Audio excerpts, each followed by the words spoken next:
Hi and welcome back to Ready to Ride and to a balance and coordination based exercise programme today. I hope you will all agree that having good balance and coordination are pretty crucial if you're going to be riding horses. Even if you're just doing simple tasks, or relatively simple tasks like applying your leg aids, you need good balance and coordination. But for all of us, we have to be prepared to expect the unexpected, and in those situations the better your balance and the better your coordination, the better your body is going to react, the quicker, the safer you're going to be. We can't rule out major problems, but the better prepared you are, the better your body will cope. So it's always good to train your body to cope with any unexpected loss of balance, change of direction, and the more coordinated your upper and lower body are working together and in conjunction with your core and your trunk, the better you're going to be. So we're going to start off with a really simple exercise, which is standing on one leg. We've covered that in a previous programme, but there are lots of ways that you can incorporate this into all sorts of different exercises. It's a really useful way of just making sure that both of your sides of your body are really symmetrical, because you may well find that as you stand on one leg, you find one side is much harder to do than the other. I'm afraid I'm not standing on totally even ground here. You want to make sure that you can stand on one leg and keep your headlights level, and ideally keep your pelvic floor up onto floor 3. You want to make sure that in standing on one leg, you aren't compensating, getting tense and tight up around your neck and shoulders, that you can stay relaxed through the rest of your body. Then once you can do that, you want to see how long you can stand on one leg.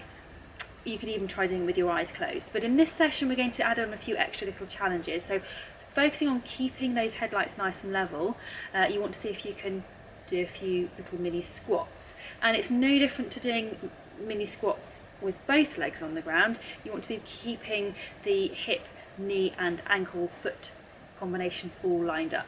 So you're avoiding doing the little compensations and cheats where your knee comes in. See, I can't even really do that particularly well because it throws me off balance. But trying to keep hip, knee, foot and ankle lined up. Then have a go with the other leg. So again, still keeping your headlights really level. Pelvic floor onto floor 3 if you can manage it as well. Keeping that hip, knee, foot and ankle coordination all lined up. And then if that's going really well, have a go and see if you can stand on one leg and go up and down on your toes.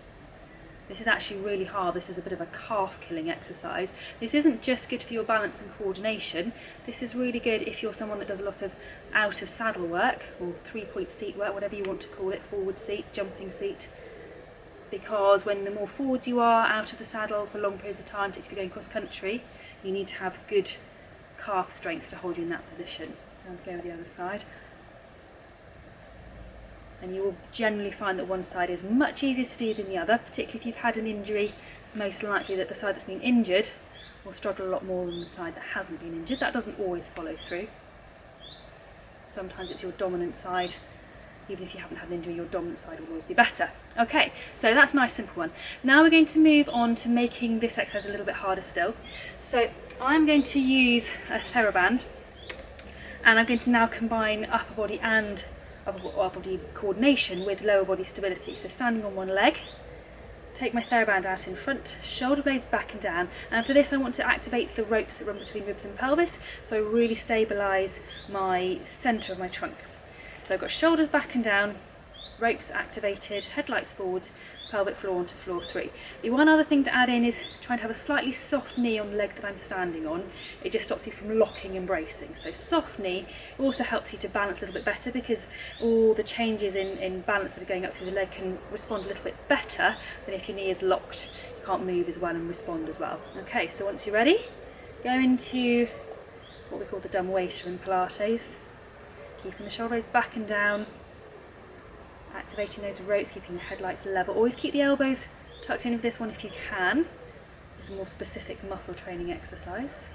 You could turn this into your Cleopatra as well if you want, so a little bit more band, and then keeping the balance as you turn into the bigger movement. And if you want to give yourself an extra challenge, you can see if you can do a little bit of giving and retaking of your reins. Still keeping your shoulder blades back and down. Ropes active, headlights forwards, pelvic floor onto floor 3 and a soft knee. Okay, and then swap onto the other side. So exactly the same thing. Get your balance sorted first of all. Headlights forwards, soft knee, shoulders back and down, pelvic floor, and then into your dumb waiter to start off with. And then when you're happy you can do that. Give yourself a little bit more band, and into your Cleopatra. Still keeping the shoulder blades back and down. Ropes active, headlights forward, pelvic floor onto floor 3 and a soft knee. So once again, like with so many of these exercises, you're really multitasking just to keep yourself in a good starting position, let alone doing the 2 key parts of the exercise. And then try a few give and retake. Still shoulders, ropes, headlights, pelvic floor, soft knee, as you do a few give and retakes. So basically what you're doing here is just making the whole upper body exercise much harder because you've destabilised your lower body. So your upper body stabiliser is then going to have to work even harder to keep you balanced. Okay, so if you find that really easy, there's another little progression that you can move on to doing. Go back onto the original leg, and that's to go into a squat and then into a forward sort of more jumping position, and then you can add in the whole component, so you can do some more give and retake in this position, or as if you were going forwards and backwards over a fence. And also you can add in the movement of applying the whip, which might sound a little bit cruel, but if you think about it, if you're approaching a fence cross country or show jumping and 3 strides away you feel the horse backing off, you want to apply the whip. Well, there's no good that happening if in the process of doing so you completely lose your balance. So it's a nifty little exercise to do to train for that. So I'm going to swap sides again, get myself lined up, and then try a few give and retake or reins over a fence, and then again have a go at using my whip. Mind you, and this is helpful obviously if you're doing dressage as well, but it's particularly relevant if you are someone that is jumping at all.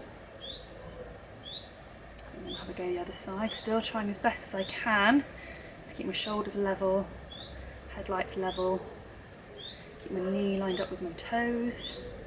All quite a challenge, but all really worth it in the long run. Okay, so one last little exercise, not so much for your upper body, more for lower body control. Hands onto your headlights, and we're going to do a curtsy. And so you want to go down, crossing your leg behind as much as possible, keeping your headlights pointing straight ahead.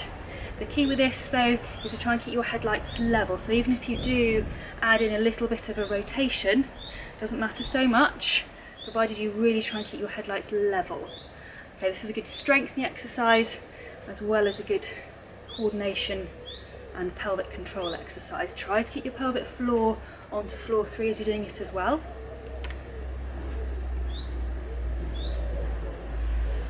Okay, and then leave it there. Okay, so those are hopefully quite simple exercises that you can do with a couple of progressions for most of them that you can build in depending on what level you're working at off the horse and on the horse at the moment. Most of the one leg based ones, they're really easy to do randomly, so if you've got ideas from doing this session today, that doesn't mean you have to come back to do this session to do them. Fit those in when you're brushing your teeth, waiting for the kettle to boil, anything like that, because the more often you do them, the much better the effect is going to be once you need them when you're riding. So I hope those have been useful. Thanks for joining, and don't forget, if you haven't already, make sure you subscribe to the channel so you get all these videos coming through as and when they're released, and any more information back up for this should be there on the Ready to Ride blog.